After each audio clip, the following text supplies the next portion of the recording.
Bonjour à tous. Voilà, c'est avec un grand honneur que j'ai accepté cette année donc de présider le jury du prix national Construction Bois 2024, porté par les enjeux de décarbonation et les nouvelles règles du bâtiment. Le bois vit actuellement une nouvelle jeunesse. Ce matériau biosourcé, utilisé pour nos constructions neuves ou nos réhabilitations, de petite ou de grande ampleur, trouve aujourd'hui sa place dans tous les domaines. Le logement individuel ou collectif, les équipements publics, mais aussi les infrastructures ou le tertiaire. Il se décline également pour être mis en œuvre sous différentes formes, structures, bardage, isolation, agencement, couverture, et plus encore. Le prix national Construction Bois, organisé depuis quelques années déjà, met en lumière la dynamique croissante de la filière bois construction à tous les niveaux.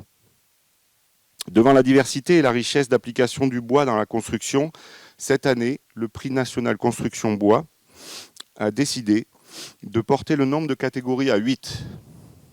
Cela permet désormais d'offrir une visibilité aux projets de réhabilitation qui prennent de plus en plus de place dans le secteur de la construction. Au-delà des nombreux atouts qu'il nous offre face aux enjeux environnementaux et sociétaux, l'usage du bois en architecture redéfinit notre façon de concevoir nos projets, leur relation au territoire, aux cultures constructives et aux hommes qui le mettent en œuvre. Cette année, le jury a souhaité accorder une place importante à la qualité architecturale, urbaine et paysagère de chaque projet. À travers l'édition 2024, il s'agit de donner envie aux entrepreneurs, aux prescripteurs et aux maîtres d'ouvrage de s'intéresser à la solution construction bois. 84 projets étaient candidats pour le prix national construction bois. Toutes d'une grande qualité, ça a été dit par Yolène. Je souhaite remercier le jury pour la richesse des échanges. Tous ont pu nourrir la réflexion par leur culture et leur sensibilité. Ainsi, chaque projet que nous avons sélectionné dévoile à sa manière comment le bois peut être un atout. Il s'agit des fois de faire le choix de la légèreté pour permettre la surélévation d'un existant presque serti dans le tissu dense de la ville. Ou bien encore de composer avec la structure pour mimer et communier avec la forêt autour. On a aussi des exemples qui montrent comment on peut faire un clin d'œil au patrimoine agricole local qui nous est cher. Mais aussi, certains projets misent sur la patine naturelle du parement pour se fondre dans le tissu historique d'un village. Ou encore, le choix du bois se fait pour innover quand il s'agit de répondre à une commande exceptionnelle. Sans en dévoiler plus, je suis très heureux et très enthousiaste de vous faire découvrir donc les projets lauréats 2024. Merci pour l'organisation du prix et bravo à tous les acteurs qui étaient à l'œuvre.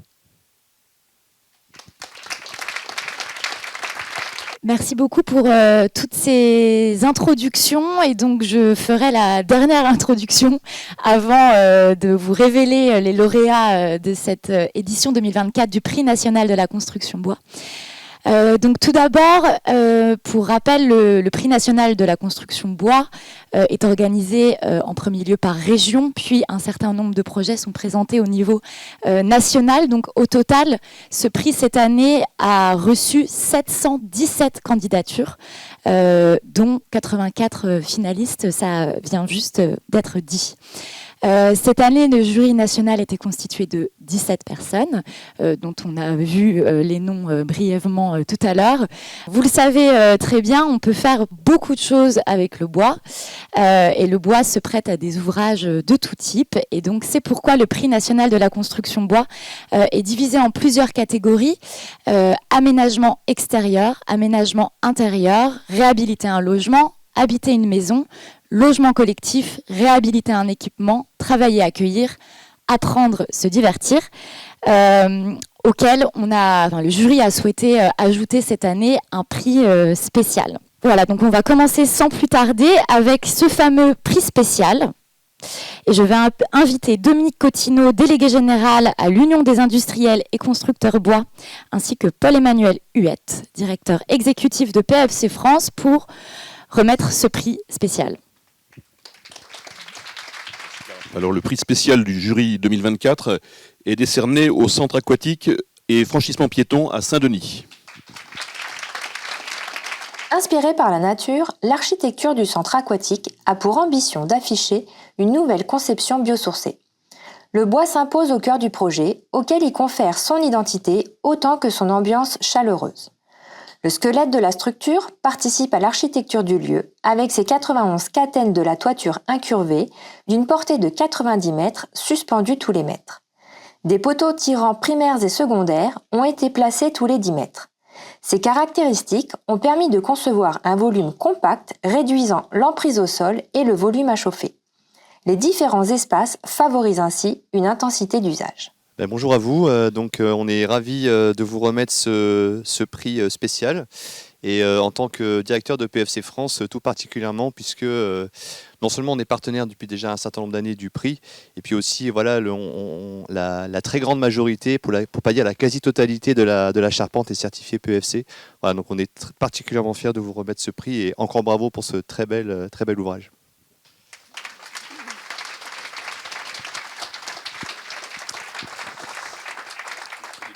Alors, merci beaucoup. Merci au jury de nous avoir choisis comme lauréats.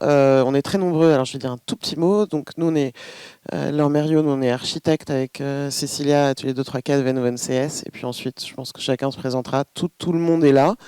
C'est une grande aventure d'équipe. Ça, je pense que c'est quelque chose aussi dans la construction bois qui est très importante. Les ingénieurs, les constructeurs, les architectes, les maîtres d'ouvrage qui s'engagent. Et voilà, on est très fiers et on vous invite tous à venir en 2025 vous baigner sous la charpente. Ça va être magnifique. Juste un mot, tout le monde est fan du bois de toute façon dans la salle.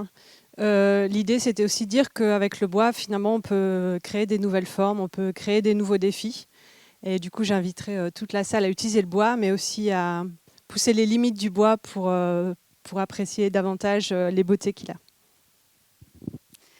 Bonjour, alors moi je représente la commande exceptionnelle, donc merci pour celui qui l'a dit tout à l'heure, la maîtrise d'ouvrage à la métropole du Grand Paris. Donc dès le départ, nous on a eu vraiment à cœur que ce soit une commande effectivement exceptionnelle à tout point de vue. Donc je reprends le mot d'équipe, merci à tout le monde d'avoir relevé le défi à son niveau et d'avoir complété ensemble un travail collectif.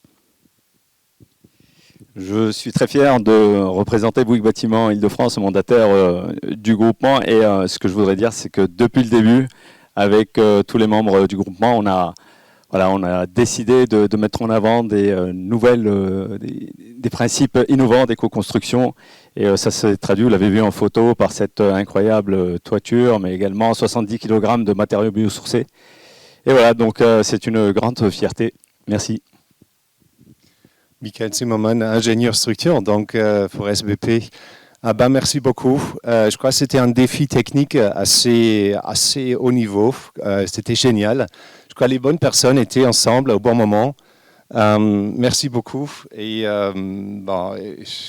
ce qui reste à voir, merci beaucoup à Bouygues, principalement, qui a eu la confiance dès la première minute dans notre bureau de toute structure de vous accompagner. Merci beaucoup aux architectes, à la métropole. Et bravo à Mathis pour cette belle réalisation. Donc Benjamin Touraine, je représente Mathis, l'entreprise de charpente qui a monté cette toiture-là. Et donc juste pour faire très vite, c'est un projet dont on est tous très fiers, je pense, dans l'équipe, et presque impatient d'en refaire d'autres un peu comme ça, exceptionnels, je pense. Merci beaucoup. On va donc passer maintenant à la catégorie aménagement extérieur et c'est Thomas Boudot, prescripteur Fibois Hauts-de-France et Maud Navet, chargé de mission à la Fédération nationale du bois qui vont annoncer le lauréat. Bonjour à tous, je suis très heureux d'annoncer le lauréat de l'aménagement extérieur, c'est les Halles de Missillac. Dans une dent creuse récemment libérée, la nouvelle halle offre une respiration apaisée en réponse à la place de l'église. La halle s'inscrit dans un héritage des équipements urbains structurants et frugaux qui valorisent la vie extérieure de la cité. C'est un abri ouvert aux annexes non chauffées qui s'exprime dans un minimum de matériaux en utilisant le savoir-faire des entreprises locales, charpente, bardage, menuiserie et couverture. La couverture en bardeaux de mélèze brute permet une ventilation de la toiture l'hiver et une fraîche respiration l'été. L'alternance d'assemblage de la charpente bois avec le retournement d'une ferme sur deux apporte une diversité dans la répétition. Un système de contrepoids sur poulie permet la levée de volets pour ouvrir le bar du kiosque et les box d'exposition. Merci, je suis très honoré. Mes remerciements vont au jury, à la maîtrise d'ouvrage avec qui on a eu beaucoup d'échanges, un rapport vraiment très heureux de construction. On a fait le programme avec eux, on l'a fait évoluer jusqu'au bout, aux ouvriers qui ont construit le bâtiment, au bureau d'études ASIA qui a fait la charpente avec nous, et puis à toute mon agence, Los Architectes. On a un fonctionnement très collectif. Des halles de marché, c'est super comme sujet pour un archi, évidemment. On a adoré travailler dessus. C'est des bâtiments qui sont très structurants, évidemment, dans des villes comme celle-là. Et puis surtout, il y a une charge symbolique d'usage aussi du quotidien qui est très, très gratifiant et très, très chouette à travailler, quoi. C'est un bâtiment qu'on a essayé d'épurer le plus possible pour justement inviter les gens à utiliser ce lieu sans en être intimidés. Voilà, donc on a plus travaillé finalement le bâtiment par le vide et le retrait. C'est vraiment la chose principale finalement qu'on a faite sur le bâtiment. Voilà, merci beaucoup à vous.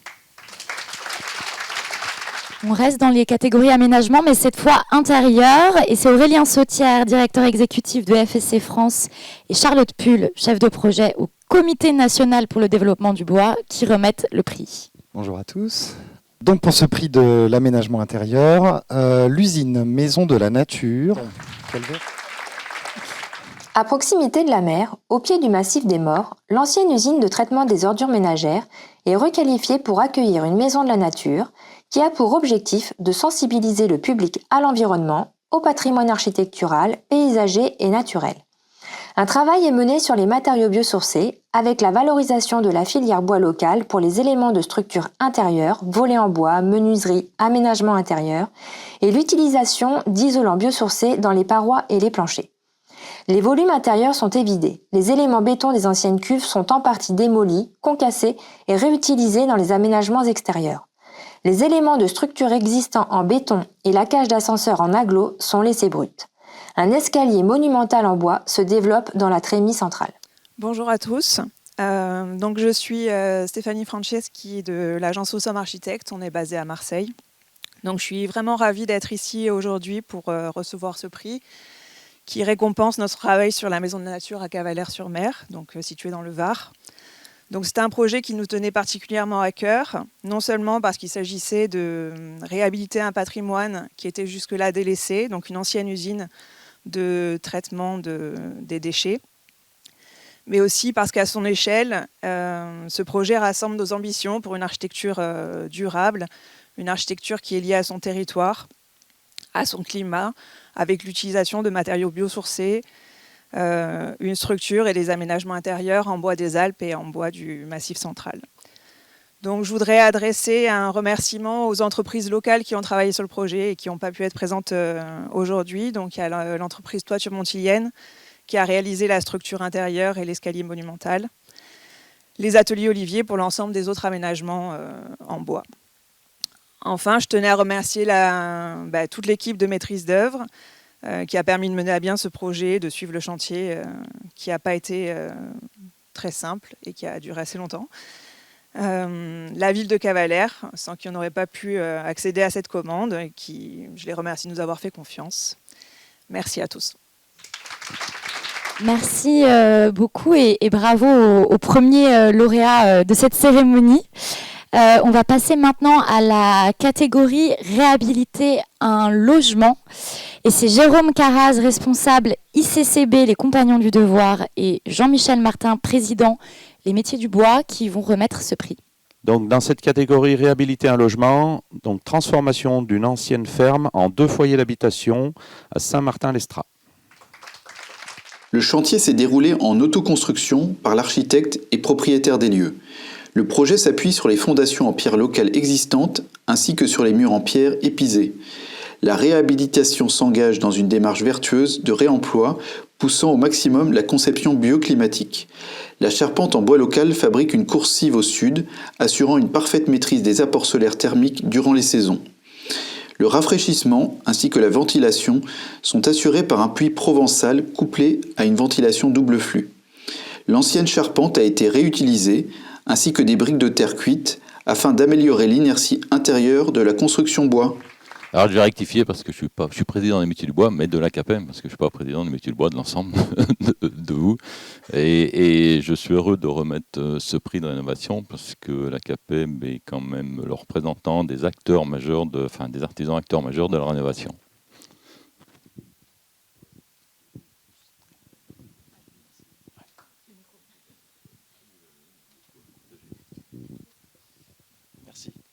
Merci beaucoup.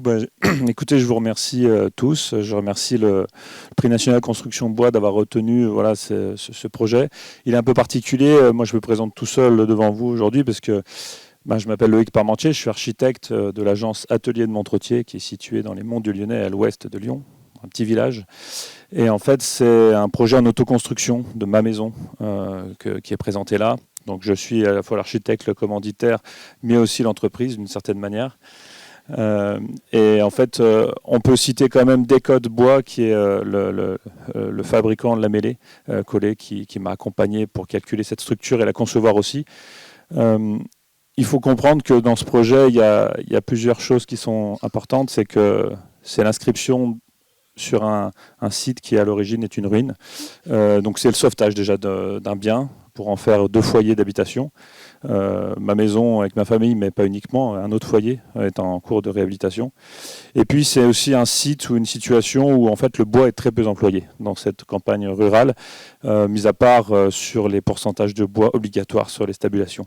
Et donc il y a un peu un clin d'œil comme ça à cette transformation, extension et rénovation qui utilise beaucoup le bois, qui le met en avant. Et très mal reçu au départ par les élus locaux. Aujourd'hui, je suis très content que ce prix valorise ce travail parce qu'en fait, ça permettra, j'espère, de modifier un peu le regard dans ce territoire. Voilà. Merci beaucoup. On passe maintenant à la catégorie Habiter une maison et j'invite Florence Grandchamp, déléguée nationale à Ingénierie Bois Construction, et Yves Eustache, fondateur du concours Impact, à me rejoindre.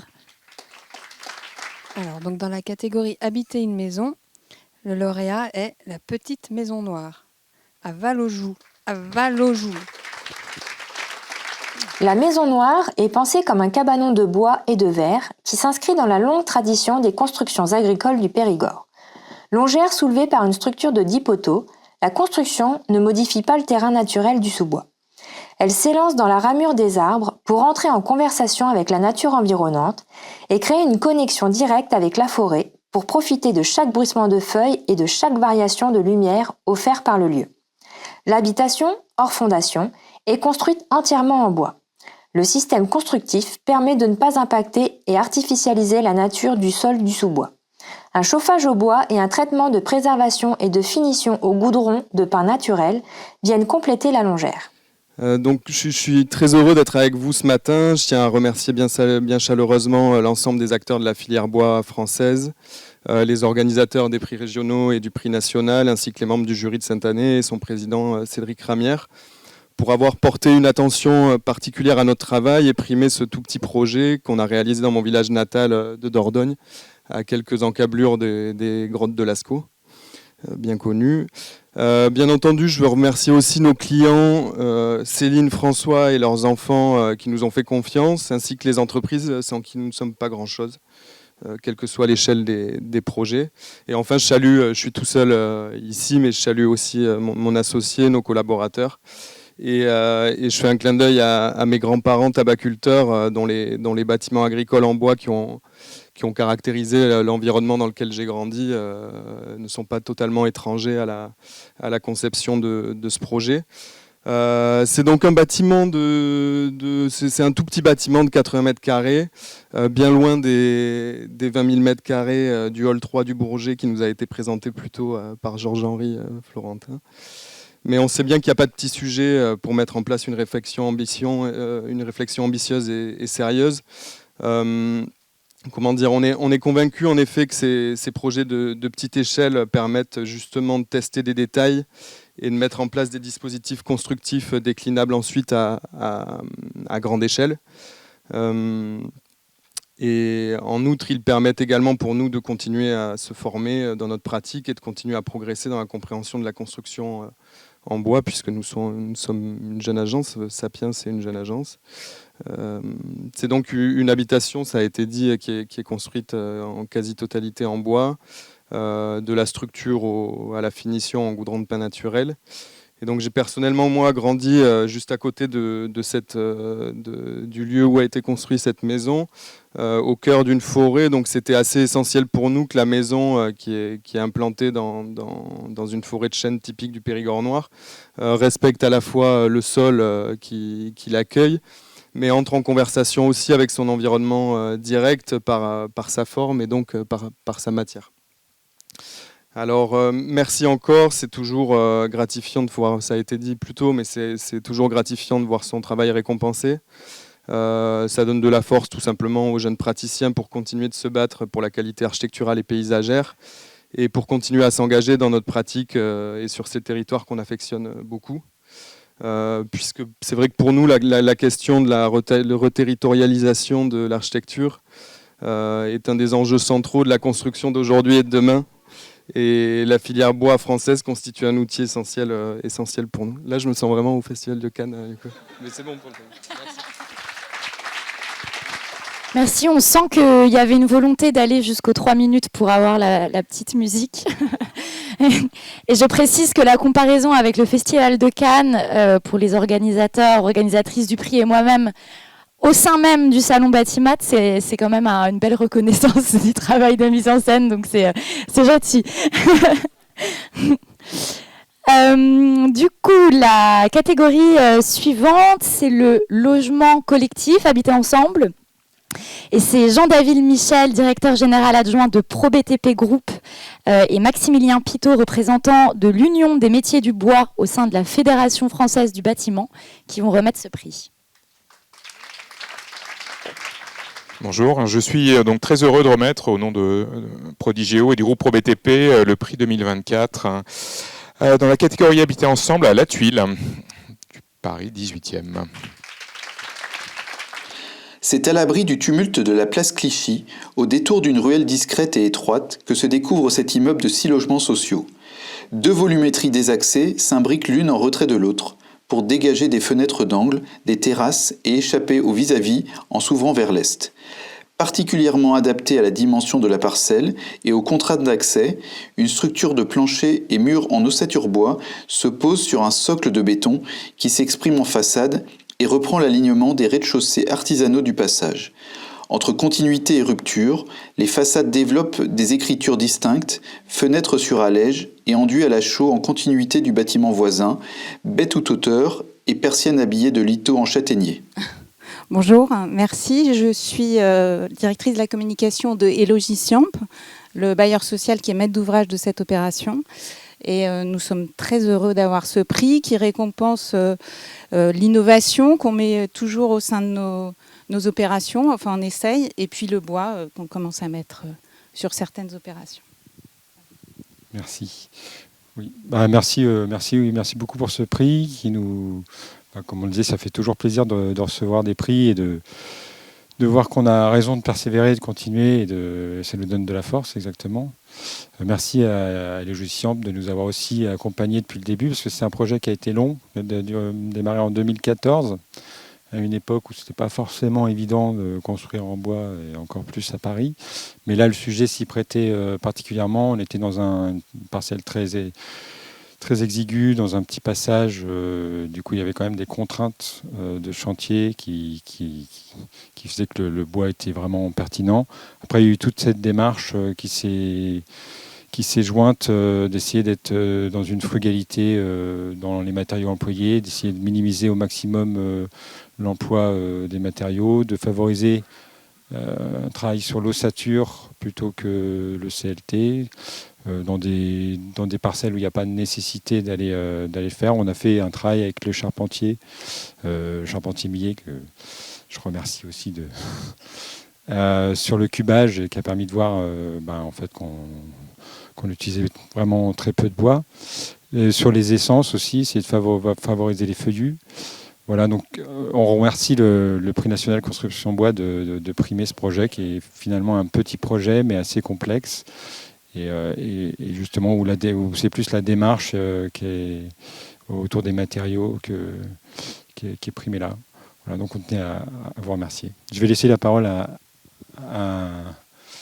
Franck Proust. Bonjour, Franck Proust, Construction Millet-Bois. Donc toujours très heureux de recevoir aussi un prix national de la construction bois. En tout cas, ça doit être Élodie Siempt construit en bois depuis longtemps. J'ai déjà réalisé rue Felipe de Girard, un R+3 en bois, et très compliqué. Donc les accès sont toujours très compliqués dans Paris. C'est pas une impasse, là c'est un passage. Donc voilà, donc industrialisation. Et puis c'est le chantier qui décide comment on va construire. Donc voilà, donc nous on est à fond dans le bois depuis très longtemps, donc on va encore continuer en tout cas. Voilà.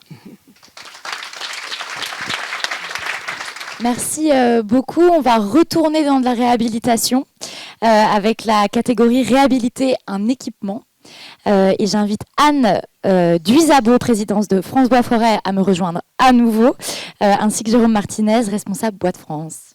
Alors, dans la catégorie réhabiliter un équipement, le lauréat est suspense comme au Festival de Cannes, reconstruction du château Cattenac-Brown, 33 000, Margot Cantenac. Une halle de vendange accueille le travail sous une charpente en bois massif moisé.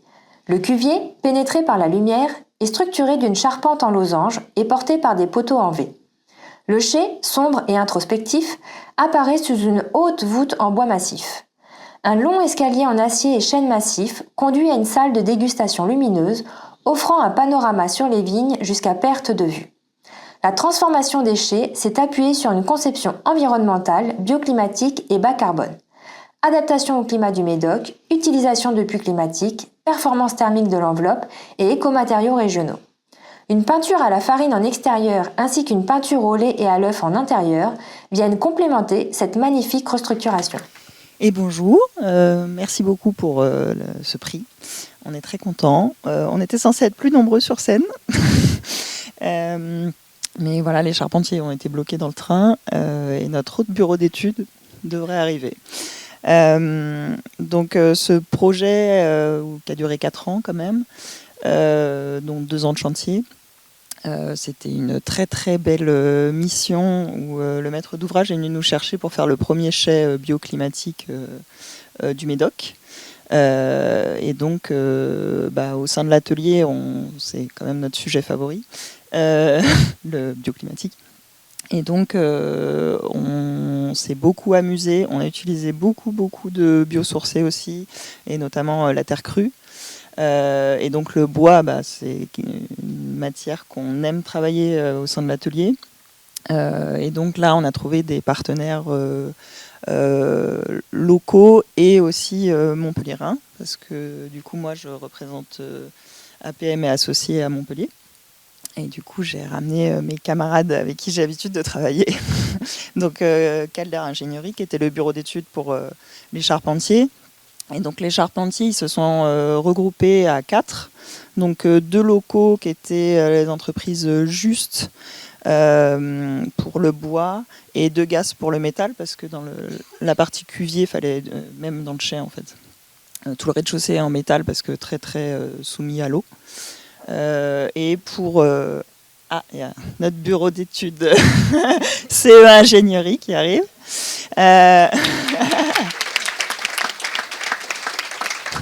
C'est raté pour l'entrée discrète, Jean-Marc. Et donc les 2 locaux étaient associés donc aux 2 montpelliérains qui sont environnement bois et structure bois. donc qui sont actuellement bloqués dans le TGV à Nîmes. Voilà, on pense à eux. Je vais peut-être laisser la parole à Jean-Marc ou Calder si... Bonjour, excusez-moi. C'était limite, mais je suis là. 3 minutes. Non, mais je ne vais rien dire de particulier, simplement dire qu'on ne réussit pas un projet comme ça sans faire un travail complètement inclusif, non seulement au stade de la maîtrise d'œuvre, mais au stade des études d'exécution. C'est pour ça que c'est formidable que le bureau d'études d'exécution soit là. On ne les reconnaît pas assez, mais pourtant ce sont des ingénieurs qui poussent le développement jusqu'au bout, c'est-à-dire jusqu'au montage. Les charpentiers sont bloqués dans le TGV, mais ils ont été formidables, et je pense que ce que je retiendrai, hormis le fait que ce projet soit magnifique, ça je pense qu'on peut se le dire, je retiendrai ça, c'est-à-dire l'idée de se confronter à des sujets relativement complexes, la terre, le bois massif, des formes qui ne sont pas si évidentes, et de travailler de manière complètement horizontale à tous les niveaux de la chaîne de production, en n'étant qu'une seule équipe pour développer et produire le projet d'architecture. Voilà. Merci beaucoup et félicitations. On va désormais, il nous reste déjà plus que 2 catégories. On va passer à la catégorie travailler, accueillir. Et pour remettre ce prix national de la construction bois, j'invite Cécile Cantrel, présidente du CODIFAB, à me rejoindre. Et également Cédric Ramière, le président du jury, à me retrouver sur scène. Alors, nous avons l'honneur de remettre ce prix travailler, accueillir à la maison médicale pluridisciplinaire à La Salle les Alpes. La maison médicale s'ancre dans le paysage comme un équipement accessible et facilement identifiable. La simplicité de sa forme, la réinterprétation de matériaux vernaculaires, les jeux de lumière de son enveloppe en bois et sa grande toiture débordante en font un lieu accueillant et apaisé. Le bâtiment est conçu de manière compacte afin de minimiser son impact sur le site dans une démarche de conception bioclimatique. La structure du bâtiment est mixte. Le socle en béton brut est recouvert d'une grande enveloppe en bois qui constitue charpente, façade, coursive et protection solaire, donnant au bâtiment son identité. La structure, tramée de petites sections, permet l'emploi de bois massif à presque 100%. Merci beaucoup. Le petit topo était parfait, là, j'ai rien à rajouter, sauf à remercier beaucoup les organisateurs et merci beaucoup au jury. Merci au prix de la construction dans son ensemble et aux organisateurs. Moi, je suis une agence, je suis toute seule, je suis paumée au fin fond des Alpes, à Briançon. C'est un projet dont je suis très fière parce que il rassemble en lui tout seul toutes les ambitions de Iota Architecture, c'est-à-dire de faire un projet qui essaye d'échapper au superflu. On est sur un projet qui est très sobre. Il est sobre dans tous les niveaux, tous les systèmes techniques. On n'a pas de double flux, on n'a pas de clim. On a sur des choses très simples, une chaudière très simple. C'est un projet qui a été un plaisir absolu à faire parce que, en fait, faire un bâtiment bas carbone, c'est génial, c'est passionnant. Et faire un bâtiment en bois des Alpes local, c'est passionnant. Faire un projet avec Darvé Charpente, c'est génial parce qu'ils sont vraiment très forts et ils respectent énormément le travail des archis. Et faire un projet en mélèze, c'est aussi un plaisir parce qu'en tant que... Moi, je suis nouvelle montagnarde, on va dire, depuis 4 ans seulement, mais c'est un arbre ami, c'est un arbre que tous les montagnards ont dans leur cœur et c'est un plaisir du coup de travailler cette essence parce qu'elle est géniale. Et faire tout en bois massif, travailler les détails, faire des petites sections, c'est un projet qui a été construit, monté en 3 semaines seulement. Voilà, je salue Fibois Sud. Merci à vous et merci et bravo à tous les autres. Merci beaucoup. On arrive déjà au dernier prix national de la construction bois 2024. Cette fois, ce sera la catégorie Apprendre, se divertir. Et donc, j'invite Jean-Marc Meyer à me rejoindre sur scène, président du Bois France, et Yolande Pochichet, vice-présidente du Conseil national de l'Ordre des architectes. Alors, pour ceux qui n'étaient pas là au début, c'est qu'elle a prononcé Meyer, je crois, ou enfin bon, bref, peu importe. Non, je voudrais juste prendre une toute petite seconde parce qu'en fait, c'est toute une équipe au long de l'année, hein, le PNCB, vous imaginez bien, et c'est un projet qu'on repense aussi tous les ans. Et je pense que, alors on n'a pas là, mais on l'aura sûrement après, quand je vois la liste des acteurs qui sont félicités, on retrouve bien évidemment la maîtrise d'ouvrage et la maîtrise d'œuvre, mais Yolène, je reprends tes termes, parce que c'est super que toi tu le dises et que l'ordre se positionne là-dessus par rapport à la gestion de la forêt, et que tu tiennes compte de ça dans ton discours. Donc moi, je pense qu'on va réfléchir. Je m'adresse aussi à la présidente de France Bois Forêt, Sharon, effectivement qu'on va réfléchir à honorer toute une traçabilité qui démarre depuis la graine jusqu'à la traçabilité de la transformation et de l'usage. Parce que c'est vraiment un produit qui arrive entre beaucoup de mains et beaucoup de process, et il commence effectivement dans la forêt. Je te remercie d'avoir souligné. Sur ce, the last but not the least, alors apprendre c'est toi, se divertir c'est moi, je pense, ça va être ça.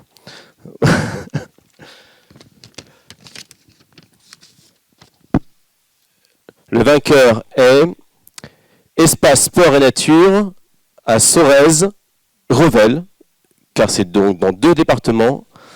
Bravo à eux, merci. Dans le cadre du développement économique et touristique du bassin de Saint-Ferréol, le grand bâtiment accueille l'office de tourisme et la salle multifonction. La structure bois tridimensionnelle se prolonge à l'extérieur et assure le lien entre la salle et le parvis en pierre. Le deuxième bâtiment, plus bas, serpente le long du sentier du lac et accueille le bistrot et les locaux de l'école de voile. Le bâtiment est entièrement en bois et de filière sèche. Des poteaux métalliques soutiennent le préau en bois, prolongement extérieur des poutres treillies de la charpente. Les avancées de toiture et le préau protègent les façades les plus exposées afin de limiter la surchauffe des locaux en été. L'isolation des parois verticales associée au renouvellement d'air double flux assure une enveloppe thermique performante. Bonjour, donc Hervé Meyer et pas Meillet. Donc je suis la deuxième équipe, je représente la deuxième équipe Montpellier-Rennes qui vient de passer sur la scène. Ça me fait plaisir aussi de voir qu'il y a une belle dynamique sur notre ville, et je pense qu'il faut qu'on soit plus en relation sur la ville. Donc je suis avec Mélanie Pradier qui a été chargée de projet sur l'opération. Donc je remercie d'abord toutes les personnes qui ne peuvent pas, ont été acteurs de ce projet. Nous on est juste une partie, même si c'est vrai qu'on a un rôle qui est fondamental, mais c'est d'abord cette nouvelle communauté de communes qui s'appelle Aux Sources du Canal du Midi. Alors pour la petite histoire, ce projet traite de la réhabilitation d'une base de loisirs très ancienne au bord du lac de Saint-Ferréol, qui est un lac qui consiste à la première retenue d'eau qui a été réalisée en Europe en 1670, retenue d'eau qui sert à alimenter le canal qui rejoint l'Atlantique à la Méditerranée. Donc je crois que, sauf surprise, donc on est un petit peu les seuls de l'équipe ici. Donc la maîtrise d'ouvrage, c'est une nouvelle communauté de communes qui avait sur ce projet un fort enjeu de créer une identité qui rassemblait différentes communes. Je pense qu'on a réussi à répondre par ce projet de créer un lieu qui crée un nouveau centre sur le territoire. Effectivement, le bâtiment est construit exactement en limite Tarn et Haute-Garonne. On était en site UNESCO, donc on avait droit au service de l'État, à l'ABF du Tarn, à l'ABF de la Haute-Garonne. Donc c'était un processus un peu long et fastidieux, mais qui était une belle aventure, quoi qu'il en soit. Les acteurs, c'était évidemment les entreprises qui ont participé, la maîtrise d'ouvrage, l'agence Apache, qui est une jeune agence qui a gagné l'année dernière aussi un prix bois construction pour l'espace départemental des solidarités dans le Vaucluse. Donc je remercie un peu le FIBOA évidemment, et puis tous les acteurs pour que les choses bougent dans le sens qui correspondent. Je ne vais pas m'étaler plus, je vais laisser quelques mots pour Mélanie. Oui, donc rapidement, pour la partie chantier, nous avons travaillé avec les entreprises Sud Charpente pour la partie charpente bois, couverture et bardage bois. Du bois, donc c'est du Douglas, certifié bois des territoires du Massif central. Ijosa et Fils pour les menuiseries intérieures et extérieures, donc en bois, en mélèze. Donc, ce sont des entreprises qui avaient déjà travaillé ensemble auparavant, ce qui nous a vraiment permis de mettre en place une ambiance de travail collaborative avec l'ensemble des entreprises, y compris ceux qui n'étaient pas très familiers avec la logique constructive qui est propre à la construction bois. C'était le cas de certains lots techniques, en particulier. Donc je termine en rappelant que ces opérations contribuent aussi à la montée en compétence des acteurs sur le territoire. Et donc pour ça, on remercie la communauté de communes d'y avoir contribué à travers cette opération. Merci. Merci à toutes et tous pour ces témoignages et félicitations évidemment à l'ensemble des lauréats de cette édition 2024 du Prix national de la construction bois. Je dois dire que ça fait quelques années maintenant que j'ai le plaisir d'animer ces cérémonies à la fois pour le Prix national mais aussi pour le Prix régional en Ile-de-France. Et c'est toujours des moments très inspirants. C'est vraiment impressionnant de voir à quel point derrière un ouvrage en bois, il y a vraiment une équipe, des gens qui travaillent ensemble. Il y a énormément de volonté, de défis à relever pour mieux construire collectivement. Donc c'est vraiment un très beau témoignage de ce qui se fait probablement de mieux en matière de construction. Donc vraiment bravo. Et bravo aussi et merci au jury, organisateurs et partenaires de ce prix. Quelques dernières annonces. La première, si vous souhaitez visiter les ouvrages lauréats, ça sera possible. Il y en a quelques-unes ici. Les inscriptions seront ouvertes à partir de demain sur le site du Prix national de la construction bois. Donc je vous invite à aller voir ces inscriptions, ces dates. Et également, si vous ne pouvez pas forcément les visiter. Vous pouvez aussi dès maintenant retrouver l'ouvrage du Prix national de la construction bois. Donc il est en version papier ici. Vous pourrez le retrouver tout de suite au cocktail. Par contre, il est en nombre limité. Donc si vous souhaitez en prendre un, on vous invite à en prendre uniquement un. Mais il est aussi disponible en format digital à partir de demain également sur toujours le site du Prix national de la construction bois. Et enfin, à vos agendas, si vous souhaitez soumettre votre candidature pour l'édition 2025 du PNCB, les candidatures seront ouvertes au 1er janvier. Je ne sais pas s'il y aura grand monde de 1er janvier qui va aller s'inscrire, mais voilà, à partir du 2 peut-être. Et puis, ça se clôturera le 14 mars, donc ça vous laisse quand même quelques temps pour construire vos dossiers. Voilà, on vous invite dès maintenant à nous rejoindre pour un cocktail offert par le partenaire du prix Prodigeo Assurance. Voilà, donc si vous voulez échanger avec les organisateurs, les partenaires du prix ou avec les lauréats et membres du jury, n'hésitez pas. Et j'appelle juste l'ensemble des lauréats et partenaires du prix à revenir sur scène pour une photo cette fois collective. Donc si vous avez été lauréat ou si vous êtes partenaire du prix, venez avant de nous rejoindre au cocktail.